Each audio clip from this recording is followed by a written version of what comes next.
to another episode of Is the Bus Still Running, a UAS podcast for the UAS Observer by me, your host, Christian Leon Vallejo. And today we have a very special guest, Nancy Meza, who is a psychology major, a child advocacy minor, vice president of Ritmo Fluison, and a library assistant at Brookens. Welcome, Nancy. Hi, thank you so much for having me.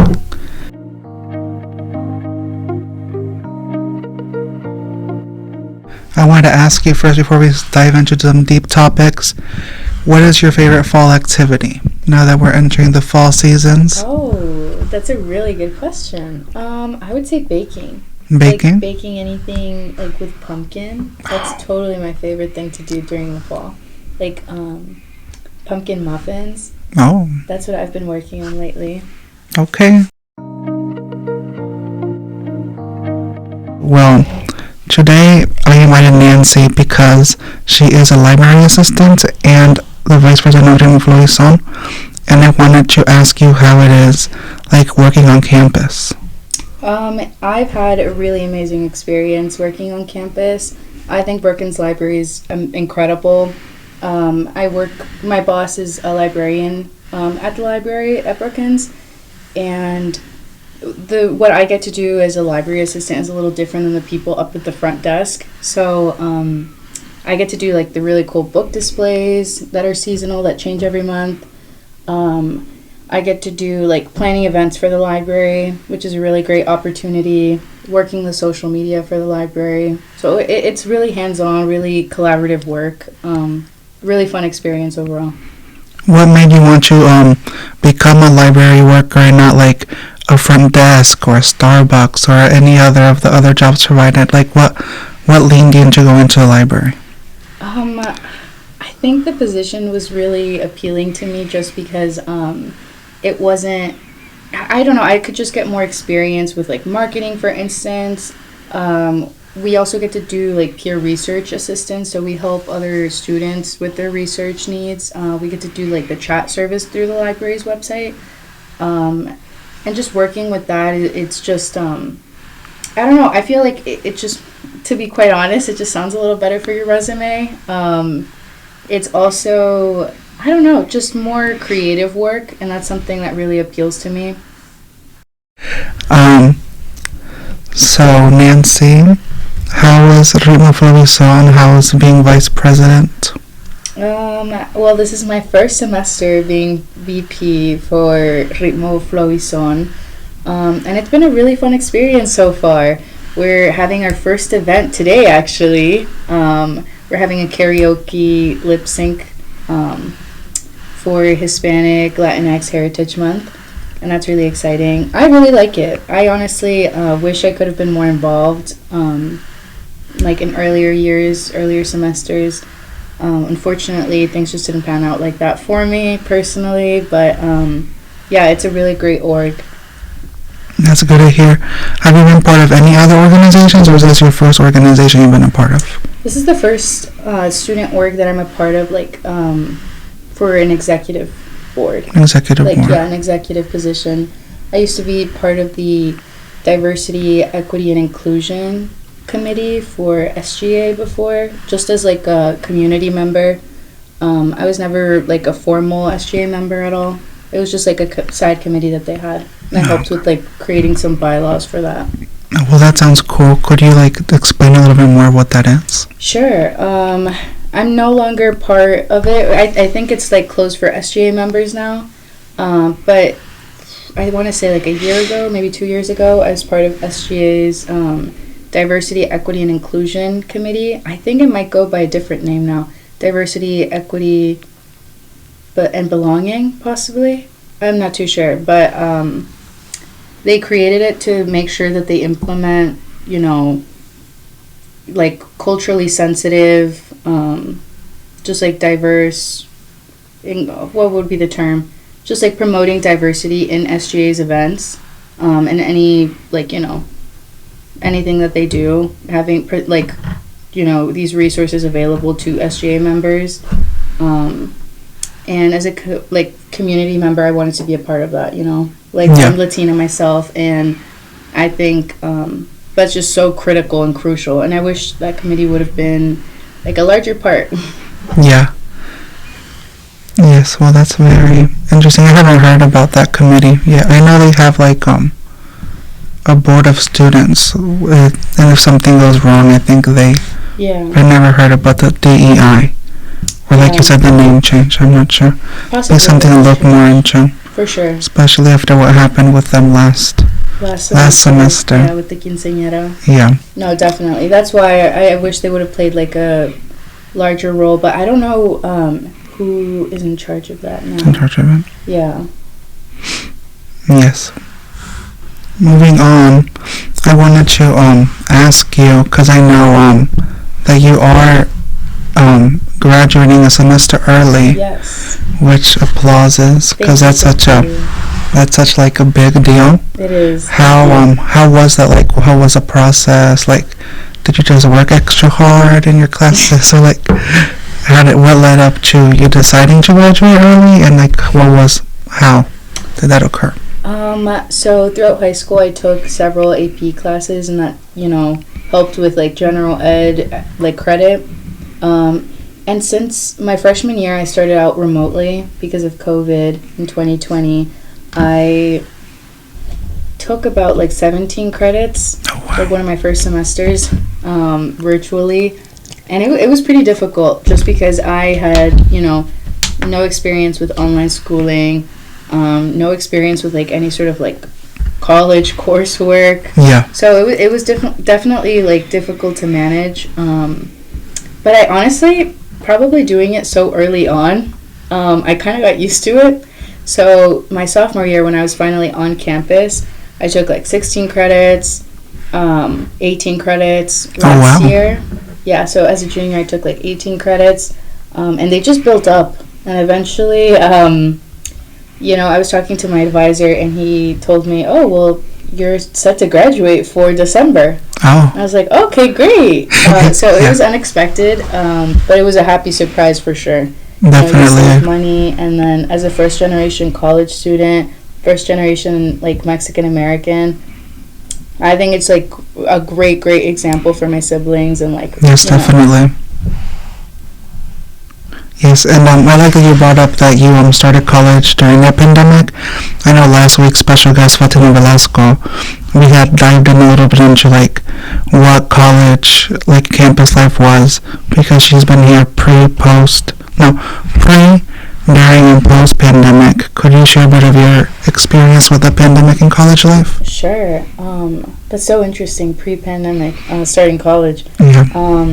I started during the pandemic. Literally, 2020 is when I started, and I don't know, I had visited the campus maybe like once, and, I was really excited to, be on ground, and starting remotely, it kind of, stunts your development a little bit.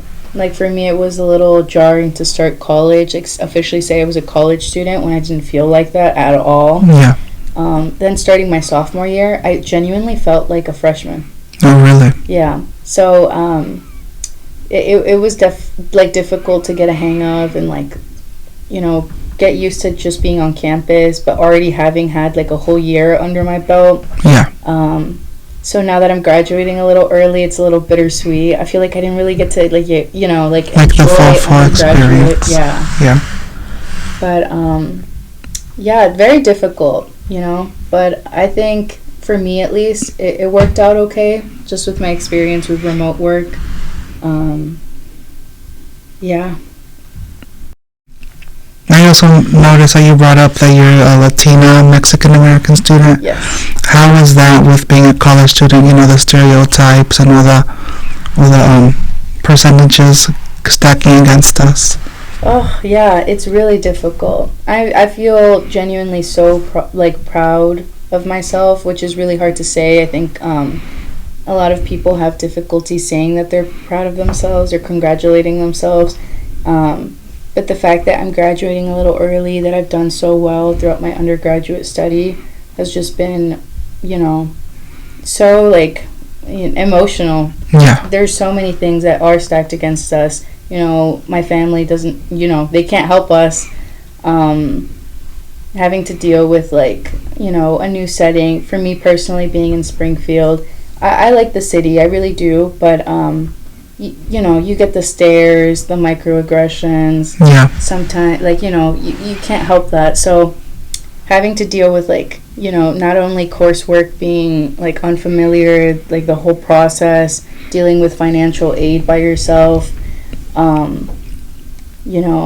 it's like so many things stacked against us, for real. Yes, definitely. I feel like some people don't are aware of how much we do by ourselves because our parents aren't able to help us. Mm-hmm. In that aspect, like, for example, I know ever since, like, freshman year, I've had to fill out FAFSA by myself, and I'm like, Mom, I don't know what goes here, and she's like, she can't help me because she doesn't understand, or she doesn't know what, so I had to reach out to, like, 5+ people to be like, hey, this is my first time, I don't know what I'm doing, can you give me some backup? Yeah, like some advice. Like, no one tells you about that stuff, and you just get worried because, it is important documents, and you're like, okay, what do I put down?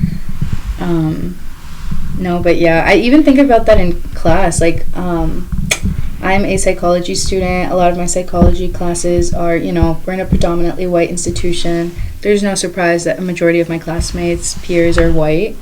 But, being one of the only Latina students, and we talk about, like, the importance of multicultural perspectives and approaches.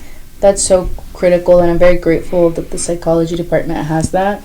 However, something I have noticed is, like, sometimes there's just certain aspects of, like, that you want to make people aware of, like, as a Latina, as Latinos ourselves.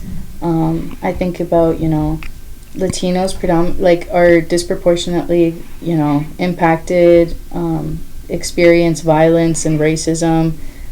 Same, with, racial discrimination because of language barriers, those different aspects, and just, like, the trauma that stems from that. So that's something really cool that, like, I've had to experience with, bringing awareness to that kind of thing. Yeah, definitely. Also, to add up onto that, how do you feel being a Latino on campuses? Like, do you think it's like good, it's bad, like, do you feel welcome and safe? Because I know I keep hearing that the Latino population seems to be growing and growing on campus. Yeah. Do you think that's true? I would say so. I've seen, like, an influx of freshmen coming in, and I love seeing, like, an influx of, like, Latino students and them being so involved. I think just given our culture, we are very, like, community driven. Yeah. So it's wonderful to see, like, so many student orgs on campus, like, people at the diversity center, just, like, having so many Latinos involved around campus. So that's something I'm very grateful and very, like, that's something I definitely, like, notice as a Latina student on campus. I don't know. I generally feel pretty okay as you can feel, on a PWI. But yeah, the only time I felt like there was definitely, like, a very glaring issue was during the whole SGA debacle. Yeah. I did notice, like, some white students, being like, well, this isn't something, like, speaking on behalf of Latino students, and that's not something that's okay. I don't know why that's something that they would think is normal or okay to do. But for the most part, I feel like, I don't know, I haven't had, like, a personal experience on campus grounds. Yeah. I'd say more so just, like, maybe with the area. Oh, with the area, but not on campus. And that's good to hear. Not that I personally know of, maybe. Behind my back, but not chilling. Yeah. As you said, I haven't really had any personal experience of negativity for my race on campus, which is a good thing. But off campus, I don't feel like I've really been off campus either. But that's because I am from Central Illinois and I know how to, like, handle the environment. Yes. Just keep on the topic of Latinidad a little bit more, how do you feel of having like HLHM being celebrated on campus? Do you think that's a good thing that we celebrate like each diverse month, like Black History Month, Yes. GSSS, all that? I love that. I love that we do that on campus. I know October is also LGBTQ plus History Month. Yeah, Queertober. Yeah, Queertober, exactly. I love that we get to do that on campus. So many campuses, like, sometimes don't even do anything, like, or even acknowledge the month itself. Yeah. So I think it's wonderful. I think there's a lot of, Latinx student orgs that get involved. We get to see these beautiful performances.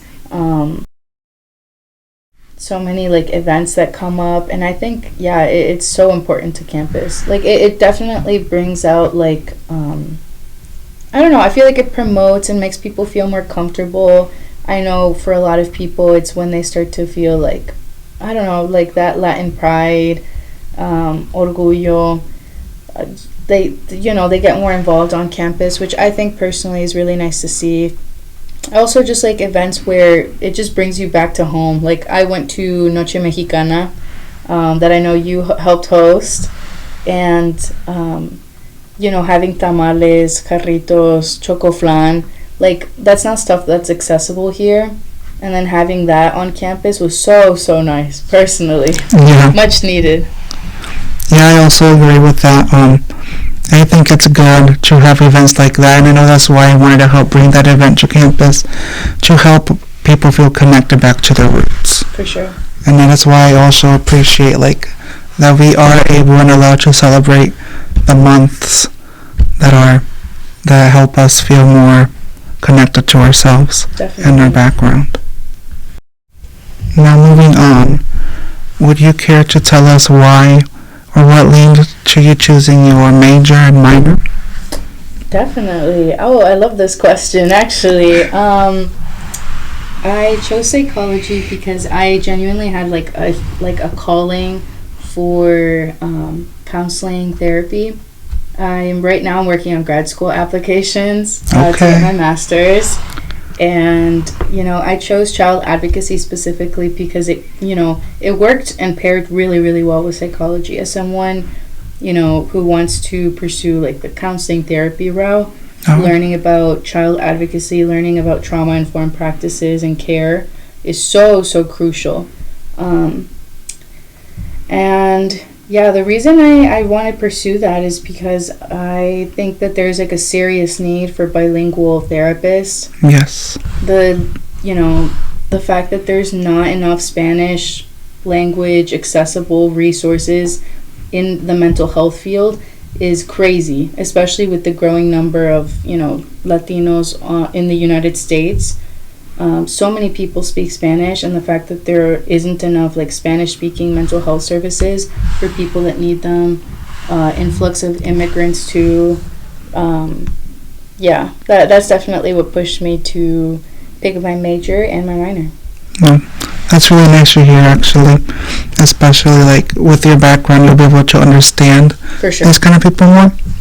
Yeah, especially working with like first generation Latinos in the U.S. Like yes, definitely. That experience is so different than like our parents who migrated from a different country are here now. That like whole process is so different, and their life here too. So. Yeah, it changes a lot. If you don't mind me asking, just because I know we're on a heavy topic of Latinidad, how do you feel like your parents have been a huge support for you during your college career? Or do you feel like it could have been a lot more? Or I know this is like something that like people have very like mixed answers with. I'm very, very blessed, very, very lucky that my parents have given me so much emotional support, financial support. Luckily, like I've been able to get like pay all of my college, but there's like food that you have to pay for, like stuff like housekeeping stuff, and my parents just have been a huge support. They understand how difficult it is to be in a new, like, completely away from home, having to deal with, like, predominantly white institution, being away from, like, having to cook for yourself, having to clean, having to take care of yourself, having no one around you. And I think that experience to them resonated with them because of, literally being away from their home country, being away from their entire family. Yes. So to a certain extent, they understand that. Also, just, they've always been so, like, they've always raised the concern of, like, getting an education, getting ahead in life, And then for me, it was about making those sacrifices that they made worth it. But yeah, I'm very, very lucky that my parents have always been very, very supportive. They're like, as long as you study something, yes, we're good. As long as you do something that you want to do, even. Because I know some people don't even get that kind of support either. Yeah. I'm very lucky that my parents are like, you want to study psychology? Adelante. Go study psychology. Yes, it's so nice and heartwarming to hear, because I know, like you said, a lot of people don't have that support. Definitely. Especially if coming from, like, a Latino background. A lot of parents just want their kids to, like, go immediately into the workforce. Yeah. So having that support like you did for your parents to want you to get an education, that's really nice to hear. Thank you. Yeah, for sure. Yes. Okay, Nancy, it's been a pleasure talking with you today. I feel like we've discussed some really big and important topics. Thank you. So now I want to move into our last section, which is a Mad Lib. Okay. And I see that you've chosen campfire stories. Yes. So let's get to filling that out. Okay. Now that we have finished the Mad Lib, it's time to read it. So you chose campfire stories? Yes. Are you ready? Sure. Okay, let's start. It is always fun to chop up some cakes and then use them to build a yummy campfire. Ooh, okay. Then you get all the marshmallows to sit around the fire and tell scary stories. You can tell about Ichabod Crane, the pink school teacher of Sleepy Hollow, and his cool adventures with the headless tree. Or you can tell The Fall of the House of Meza, which was written by Edgar Allan Poe. Or you can tell about vampires from library, like the terrible Count Velasco, who bit people on the arm and drained their Diet Coke. Okay. By this time, many of the young campers will start shaking in their flannels and will begin yelling for their mother and go hide under the sofa. Believe me, when it comes to reading a bunch of kids, there's nothing like a real smart ghost story. Okay, that was pretty good. It was. The cakes. It was pretty unique. With the marshmallows around it. Ooh, that's kind of cute. Yes. I thought that was real silly. That was fun. I like that one. That was fun. The flannels is so fall, which is perfect for right now. It is. Well, Nancy, it's been a pleasure talking with you, sitting down and learning more about you, your choices, and your future. Thank you so much for having me. I had a really good time. Yes, me as well. Again, thank you. Thank you all listening, and we'll catch you in the next episode of The Bus Still Running. Bye-bye.